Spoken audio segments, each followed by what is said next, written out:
Johnny, good to see you again. Owen, always a pleasure.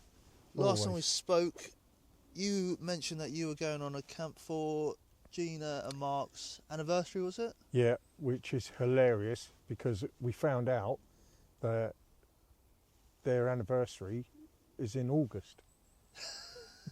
So that was the chuckle that went on the whole weekend, really. So we went up on the Thursday with Big Mike, Yep. Mike the Red, and we all met up with them, and then found this beautiful little spot not far off the track in Thetford, so we could see the vehicles, but far nice. enough away, Yeah. but for us to still have a good time in amongst the trees. So Very similar to now. What was the anniversary about then? So their anniversary, they told us we're going to go and have an anniversary camp. So we said, well, they said, would you like to come along? So we said, yeah, I'd love to. And on that premise, we just thought it was we took them present and card and everything. And so we're keeping it and giving it to them next August. Yeah. So yeah, it was quite amusing. They just went, it's not our anniversary, where did you get that? So it all became quite amusing, but it was a great little camp and get together, and just a handful of us. Yeah. Yeah. Nice, intimate. Yeah, in the end it was Mike the Red, Darius, Demo, outdoors, little Janet. Yes. And I think that was it. Have I missed anyone? I don't think so. I think that was it. But that was more than pleasant. And it was like a nice little gathering. And we were there from Thursday until Sunday. So it was we were blessed with the weather. So yeah, we put up a tarp and had a tent and a hammock, and we ended up sleeping in the van in the end. But and so did Darius. Yeah. So, well, he's got his brand new van, hasn't he? So he loves it. If I was him, I'd be in that more than my own house. You know? And I think that's the way he's going. I think he's like kind of thinking actually winter time is for the van, and then maybe more in the spring and summer he'd do more of like camping out and things. And I know he's been on some brilliant adventures, and I know he's sort of reconnected the sort of family to the wild as well, which is quite nice. And it's like, what kid doesn't enjoy going out in a he's camp in a loving van? his time with his daughter in the van, and she loves it as well, Ruby. Yeah. So yeah, she's loving it as well. It's a brilliant thing to give to your kids, really, isn't it? Yeah, just getting them out into the fresh air, which is like the best thing ever. And they don't want electronics. After a few minutes of being out here, they don't want all of their iPads, iPhones and everything. Other electronics are available. Well, you do a lot with your grandkids in the van. Yeah, as much as we can.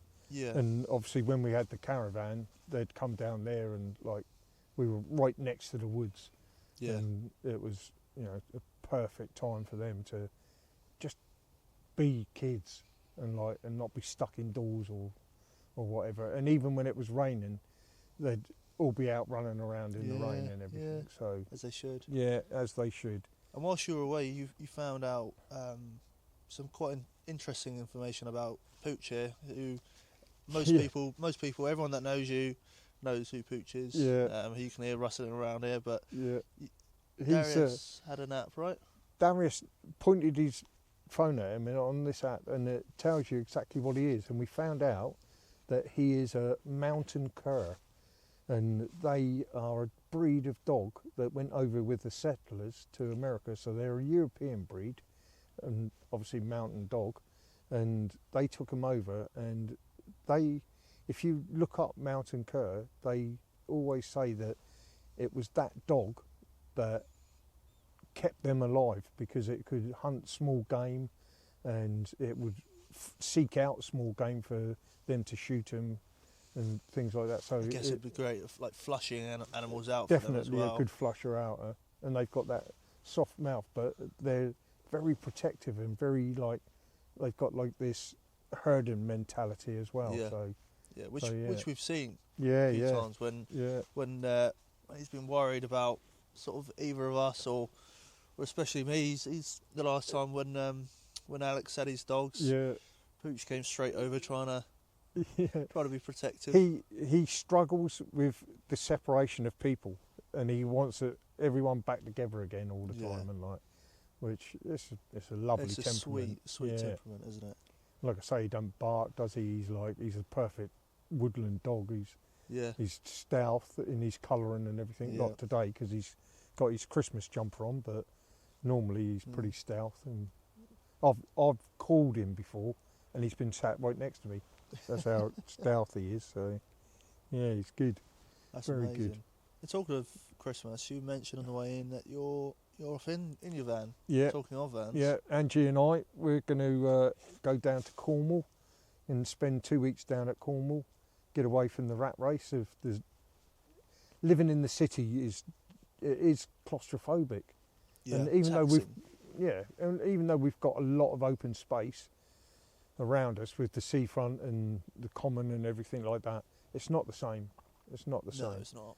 And where we go to down at Perranporth, it's an easy start point to shoot down to St Ives or up to Newquay, down to the south to St Michael's Mount and Pra Sands, which is another little bit that we like. So it's really easy to get around, and there's so much history in Loads. Cornwall, and so much woodland as well. It's there's a lot of woodland that needs to be explored down there, and we enjoy it. We just enjoy it. We've been down there a few times, and so we're going down for 2 weeks. So yeah, that's going to be good. What are you doing? What's your plans? Just family stuff, really. Spending this Christmas with my partner's family, which would be nice, be different. They do things in quite traditional manners, which would be different for me.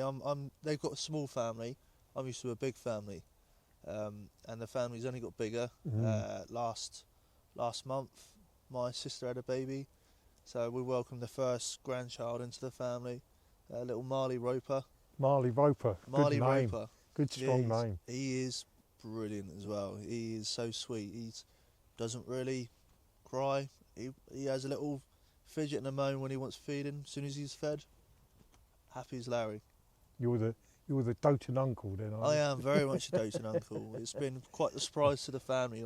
My sister was really surprised at how I was, because I was just a bit sort of whatever. And I always on the lead up, I was like, oh well, he'd be no good to me till he's a real human. He can come out and count with exactly me. that. It's no good. But as soon as he was born, I just absolutely dosed to him, and took it when I went Christmas shopping, which is a rarity to be this organised. Yeah. I went to the Build-A-Bear thing and built a bear. I thought brilliant. I wanted to build him something that he'd have sort of throughout his whole childhood. Yeah. I went for the most sort of old school sort of bear you can imagine. And it was quite nice, and I gave it to my sister. It comes in like a a cardboard sort of house thing, which I think is a bit of a traditional thing, with the arms poking out. And she couldn't help herself; she had to open it up, and she was almost in tears. And I bought you can get little passports, so when they go on holiday or they go away, they can sort of write notes and the date and what they got So up it's to. a little journal as well. Like a little journal as well, yeah. And they're going to Disneyland Paris in February, because her partner's got kids as well. My dad and his younger kids are going, so that'll be the sort of first journey. So it'd be nice for her to. That'd be a biggie then, yeah. Yeah, and although he's too little to really enjoy Disneyland, it's still something to write in his passport. So when he's older, he'll be like, bloody hell, I went to. It'd be in all the photos and things, and Absolutely, he'll have all absolutely. of those memories. But it's just nice. It's just nice to see. It's really not that we were sort of disjointed as such, but me and my sister weren't close as such. We didn't really have anything in common with, so we didn't not get along. We just didn't find it reasons to see each other unless it's sort of family things. Rather than now, it's just brought us closer together, and it's amazing what a tiny little human can do. Incredible, isn't it? We've had Jesse, and he's coming up for a year, and he took his first steps the other day. So that's Angie's daughter Jade, and those first steps, we were all just like, it was like, it's a big thing, isn't it? It's like huge. Yeah, and huge. he's a a right little tank. He's a real strong-looking boy, Yeah, and, nice. and so I've already said to Jade that I've earmarked his first knife for him, and she's like, no. Yeah, One day it'll come. It'll come. That's get 'em it. out. They'll be questioning, Yep. what are you doing out in the woods, Grandad? And Let me that'll show be you. it. Let me show you a thing or two. Yeah. So, I'm going to kick off the positive news, which is yeah. something that we started on the first episode, just Yeah. trying to talk about the positivity in the world and trying to keep it more about the outdoor community and that sort of thing. And it's more about sort of what an individual is doing, who we all know and love. Liam, Primal Nomad, yeah. he's spending a lot of his own time, money to run these live streams for a charity called Mind, and I think it's the jingle something. I did research it. He will put a little thing.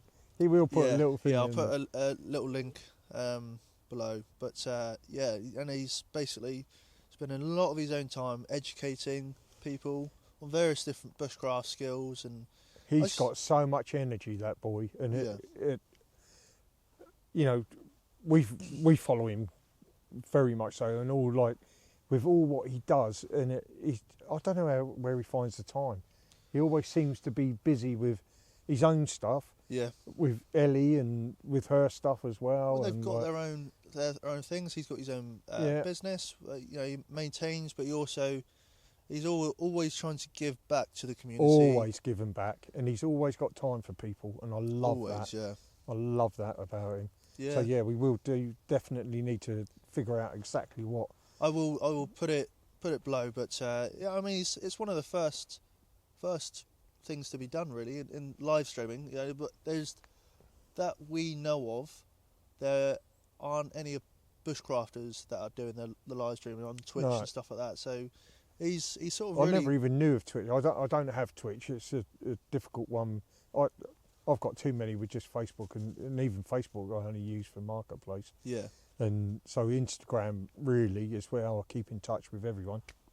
But I mean, it's just way, isn't it? Because bushcraft is such sort of ancient traditions and methods and stuff. But trying to keep that alive and trying to keep people interested, it's constantly thinking about how we keep the next generation interested. And I think getting what he's them doing, involved. And what I don't want it to do is how the scouting seems to have gone, where it's gone a little bit. For me, it's gone a little bit wishy-washy, and why I never followed it and continued with it. Back in my day, it was rugged. It was like rugged, and I'm sure before my day, it was rugged. But now, watching my grandson's into it, and it's like I'm just thinking, it's a little bit too is it anaesthetic? Not anaesthetic. clinical. Clinical, yeah. And it's like, that's not how it should be. No. You've got to be out getting muddy, getting dirty, getting cuts, getting bruises, getting all of those things. Yeah. And that's how you learn. Yeah. It's such a good way to learn and things. Yeah. So, I just talking of that and going back onto positivity, we're going to run in. There's a guy called Tony Langford up in Aylesbury, and he's opening up his farm to people. And so a real good positive for farmers of adopting their land to other people to get them back into nature. So what sort of things has he got going on? He's got guided talks, forestry, foraging, and just knowledge of being back outdoors and everything, which seems like such a good idea. And like, is that like a day thing, or can you stay there? I won't say exactly until you'd have to look onto the website, but another thing, we can put a link onto that onto the thing. But they're more, I think they're courses and they definitely day like events and what have you. So brilliant. But he's got people coming there and camping. He's opening up a toilet and shower block and everything. Oh, so you can camp there? You can camp there, yeah. Oh, brilliant. Yeah, so that seems really positive. A really good farmers' positivity thing, so... Yeah. Well, speaking of that, I was this week on Wednesday, I was part of the farmers' protest, which was something. He's our hero. If you don't, if you don't know what that's all about, He was in a tractor. I was in a tractor. Yeah, I got in touch with the organiser of the protest. He was actually there. He went for the first one on the 19th of November. They took a few tractors there, and then they just expanded it. And there were That's around Ollie, isn't it? Ollie Fields. Ollie Field. And there were around 600 tractors. So Incredible. It was incredible. I saw a lot of footage. It and was obviously a fantastic. bit of yours as well. Yeah, and I got in touch and I said, I wanted to document it. I wanted to sort of try and put something out there that sort of really helps their movement really. And he was on board. They need all the help at the moment. So we met up in Pulborough and a load of farmers. I jumped in one of the sort of lead tractors, which was fantastic. I was with a guy called Will Tuppers, I think his name is, and he's a sort of local farmer to us really. And I got to chat with him the whole way, and we went from Pulborough to Dorking, then Dorking to Whitehall, and there were 600 tractors in Whitehall. They certainly shut down London, didn't they? They shut down London, and it was. But what was nice to see was the positivity from the public. Yes. They were fully supportive because it affects all of us. Yeah. The farming industry is, without it, we're not here. No. I don't care what anyone says. We can eat bugs and cockroaches if you go down the WEF route and things, but it's our farmers that are trying to do their best to produce the best things, and they're getting crippled by the big supermarkets pushing them to lower things, imports, and pushing them to put all these additives and antibiotics, and maybe some are necessary. Some of the pesticides might be necessary, but to the extent of what they do it, I think is like, well, it's. I mean, the biggest issue right now that they've got is the inheritance tax, and I know on the surface it seems like why should they not have to pay inheritance tax after that sort of £1 million? But what people don't realise is £1 million, that's not sort of just money sat in the bank, that's sort of their land and everything, but that doesn't equate to a lot on a farm. I don't agree with it at all. I don't think there should be a tax. I don't agree with tax. Well, land currently is worth so much because there's so many bankers and investors from London buying up land outside and chucking the prices and the value up. And the farmers don't really make a ton of money, and a lot of the equipment costs a fortune. People are saying you've got these hundreds of thousands of pounds worth of tractors. It's the London. Maintenance of them as well that people don't understand. They need these hundreds of thousands of pounds worth of tractors because if they're doing a yield and if they're trying to take from the field and they're trying to extract their crops and stuff, and they need more and more. Well, if a tractor breaks down, they're screwed. Yeah. How are they going to get another tractor in time before the fields are spoiled? Yeah. So, and it's that big push, and we love technology. We love how it evolves and makes things easier. But what comes with that is they want more production from it. And then they get to a pivotal point where the production outweighs the demand. So they've got to this to make it easy to grow bigger crops and bigger fields and everything. And then what happens is that demand's not there for that. And then so they've got this that they still need to pay for, but they can't grow it exponentially enough to be able to keep the money coming in, because there's always that pivotal point. And I had it back in the days when I was a carpenter.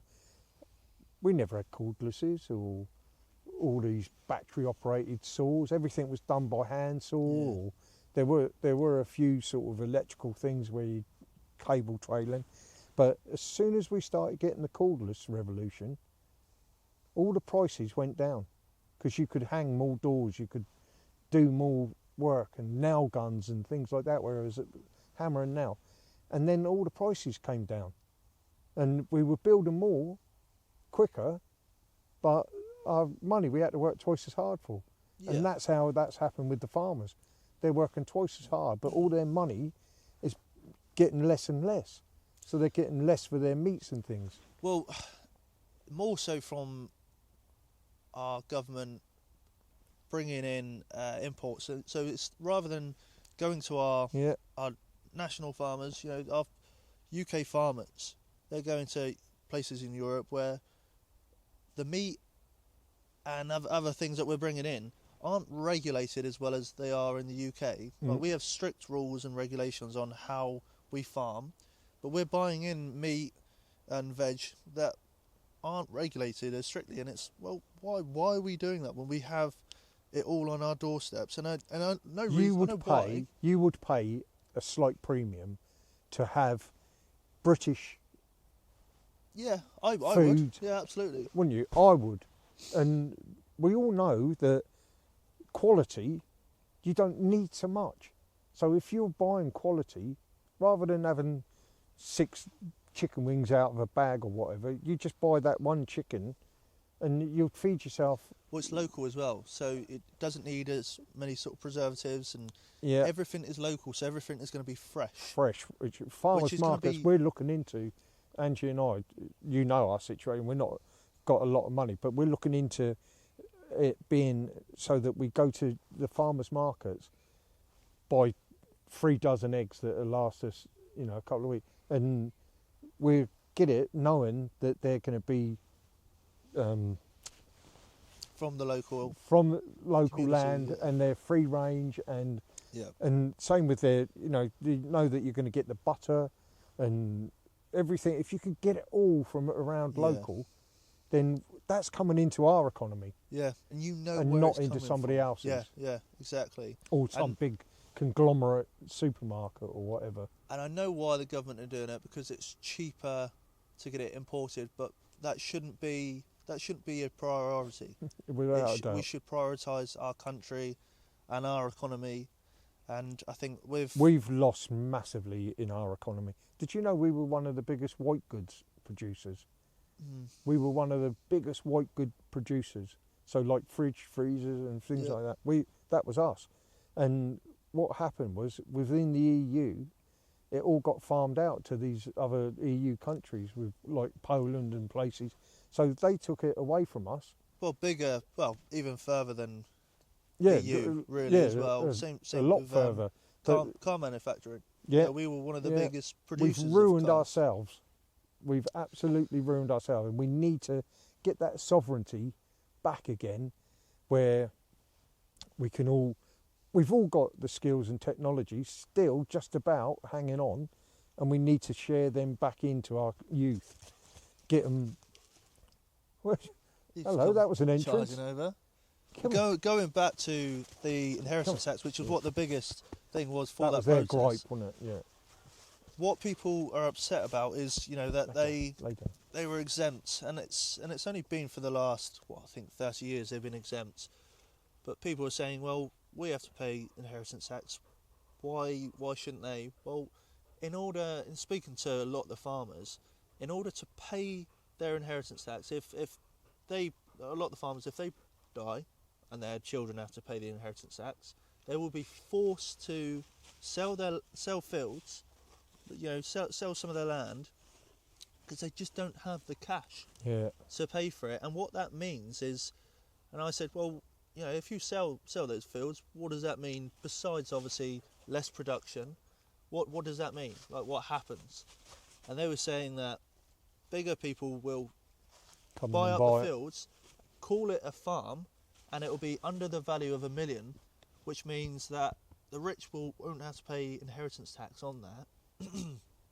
So it's just another tax dodging scheme for the rich. So all that will happen is the fields will be bought up by the rich as a tax dodge, which means that there's less for our fields to be farmed. And I know there are rich farmers, and I know there are people that are going to benefit and take advantage of it, but the majority aren't. And I think by not supporting this, the only people that suffer are the true, genuine farmers who are trying to keep our country stable in terms of agriculture. And I think we all should really try and do our bit to support and Definitely. really. Well, if you don't agree, just to do a bit of research, try and sort of see it from the other side. And if you still don't agree, that's fair enough. Yeah. Everyone's got their opinions, but I think we're in a point where it's very pivotable. Yeah, pivotable. And yeah, we could, not right now, but in the next couple of generations, we could ruin our country in terms of. I think we're there. We're on the cusp of it, of like destroying it. Yeah. And going back to that, I think a lot of people, if they actually understood, and a lot of people don't understand this, that even your piece of ham, where it comes from, they just see it as it comes in plastic and they buy it off the shelf. If they actually understood where it all comes from, all of their food, no matter what it is, be it meat or veg or anything, the amount of work and toil that goes into producing that, and I think they'd have a better understanding. I know people that have like eaten lamb all their life, and all of a sudden they go to a place where they see it being slaughtered, produced and everything, and it's like, it's kind of like a shock to the system for people, but I think they need to understand that. Yeah. Easy for myself, because my granddad was a chef, so I watched everything going on, and like, so it's easier, and I think easier for probably my generation, because it was commonplace. Yeah. You know, my grandfather used to breed rabbits, and it was a queue of people that would come round, and he'd breed them, and they'd ask for a rabbit. He'd literally cull it, skin it, and give it to them, and they'd go off, and that would be their Sunday dinner and what have you. And that's only, you know, that was in the city. So but we're losing that, I think, and we are. I'm sort of making a pledge to do more in the new year, of trying to educate myself, but also through educating myself, I'd like to document that and share that with our community and with the world, and try and learn more about what goes on with our farming in this country. And I've spoken to the farmers from that protest, and a lot of them are on board with me getting involved and getting behind the scenes. I think that would be brilliant, Owen. Yeah, and it only takes that little spark of knowledge for you to all of a sudden go, hang on, you don't think of it. Why would you think of it? Because we're so engulfed and entrenched in entertainment and all these false idols of pop stars and glam and rock, and without us even knowing, we end up sitting watching rubbish on front of a TV and ignoring all the other stuff that's going on in the world. Yeah. Where these people are struggling and doing it, and I'm not talking about war-torn countries and everything. I think we poke our noses in too many other places, and we need to sort this country out. Yeah. And you know, it's already proven the guy that's in charge of our country at the moment gave all these false promises, and now he's going right back on all of it and making life really bad for people. You know, even for myself, that I'm nearly pensionable age, that it's a crazy sort of struggle, and those extra few pounds that they need, you know, where I live, you know, there's loads of other old people there that they're struggling. They're really struggling. And when it comes down to, again, do you buy food or do you heat your home? Or that's a ridiculous situation to be in, I think. You know, we're a strong country of strong people, and we need to get that energy and that drive back again into this country. Yeah, I agree. Yeah, and I think all we can do, like from our part, is just try and educate. And what I quite liked about going into London and seeing the people is, obviously they don't have any fields nearby, so to see Richmond these Park, tractors maybe coming in, and it's a bit of a reality check for them to think, okay, there's 600 tractors here, there's far more in the country. I think it was a bit of a reminder that the stuff that you buy off your shelves, this comes from places. Yeah. And these are the people that do it for you. Yeah. These are the people who are suffering, and that it's going to be a case of the next generation, it's not going to be appealing to be a farmer anymore, because it's just going to be a case of why would you want to be a farmer? You're gonna be fighting a losing battle when you could just sell your land to housing developments and become millionaires and not have to worry about it. But what that shouldn't be, there should be the appeal in farming, and I think. But there is that passion, isn't there? Well, it's already a thing, a struggle. It's already a thing that it's not a sexy job, and it just seems to be there's more and more harm and sort of just damage going towards it. And it's just I just think it's a struggle, and I think the next generation But that's what I think is going to be lost, is the people that go into farming are either generational. It's mostly generational. But you know, they're always given that opportunity to not stay on the farm and to go and. Big time, yeah. But there's so many people that are passionate about livestock, about growing, you know, and you see these little homesteads that are cropping up where they're doing it like we were talking today about having an acre. Yeah. And they've got this passion, and what we don't want to lose is people with that passion, and we want to be able to generate it into, you know, something. So maybe we don't have such bigger farms, but we have smaller farms, but then they're all producing locally, and then I think there can be competition in that as well. So I don't know. I think what we've done for generations has worked, and I think obviously we do need to adapt. Well, constantly we need to adapt, but I don't think we should start taking away. No, not taking away. What I'm saying is that if you can get more people interested into it, of course, with like we were saying, with 1 acre of land, to be able to grow, to be able to keep livestock, if you've and got then that, grow that, and then you get the next you're fortunate generation enough to have that land. But if you don't, you know, or if you're living in the city, why don't you support your economy? Why don't you support your country and your country folk? Yeah, I fully agree. Go to farm markets and buy it, or just try and be a bit more conscious of where you're getting your food from. And I know some people can't afford it, you know, and it's a tough thing, and it's not cheap, but I think we just. But you have an idea of where it's come from, and you can speak face to face with the people that are the growers and the things.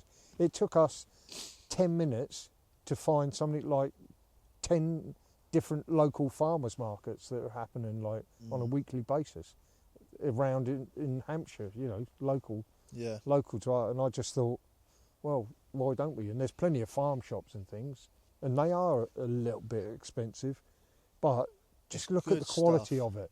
Look at the quality of it. Yeah. It's like second to none. I mean, we eat all these exotics, kiwi fruits and what have you, but go in and pick up a local apple. Yeah. And you know, there's nothing sweeter, and and then put that in a pie and make a pie, and got hungry now.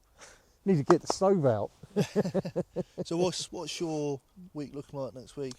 Coming. It's all about getting everything done for Christmas. We're going to have a little family day together with most of the grandkids and things, and just have a little shop.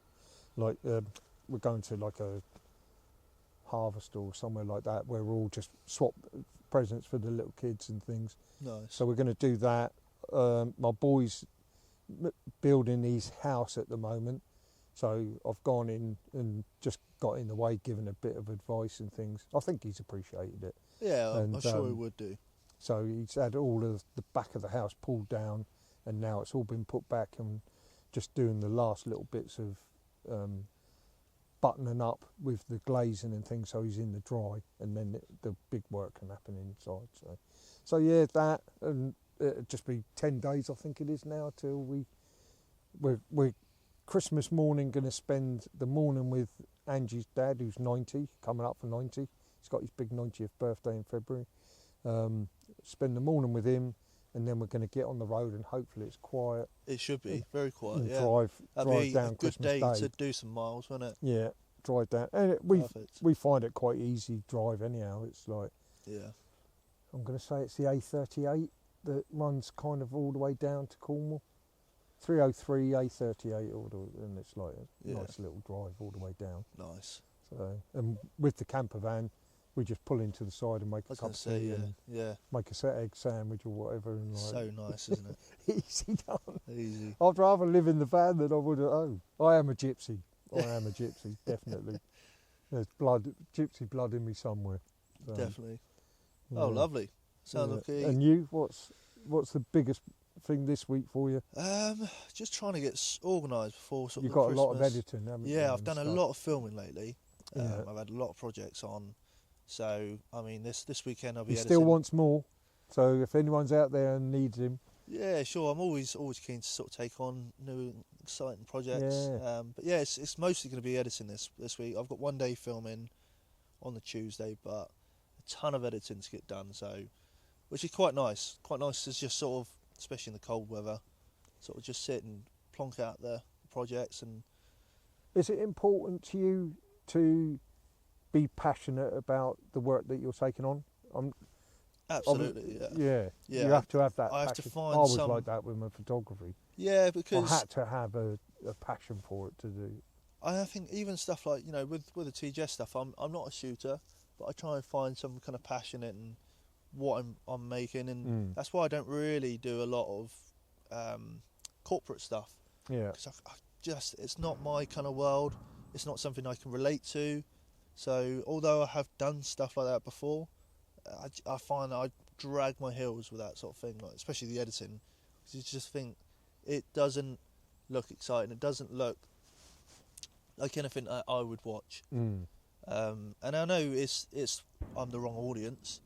It's just not my sort of thing. So a lot of the work I do is outdoor stuff. So that I really enjoy doing. And like I did a Christmas. Becomes a job, but it's not work. Exactly, yeah. And I'm so blessed. And like next year we got some big cool projects. And I'm going to some amazing countries next year, which they're not fully confirmed yet. So His passport's full up already. yeah, basically. Well, I'm truly blessed to do what I do, and I'm very passionate about it, and I'm always looking to get better and better and better, and yeah, and it's all looking good. So Yeah, positive. Yeah, I don't know what the New Year's bringing for us. We want to do more travelling. We're seriously going to try and go over to Europe for a few months. And take him back to where he was born, and that's the big thing for us. But Angie really wants to do the lakes of Switzerland, Italy, amazing, Austria. amazing. So yeah, I've done them all on the motorbike and things. Yeah, and yeah. so it's going to be lovely to do it with her. Yeah, She gets so excited about waking up somewhere new every day, and like that's sweet. so.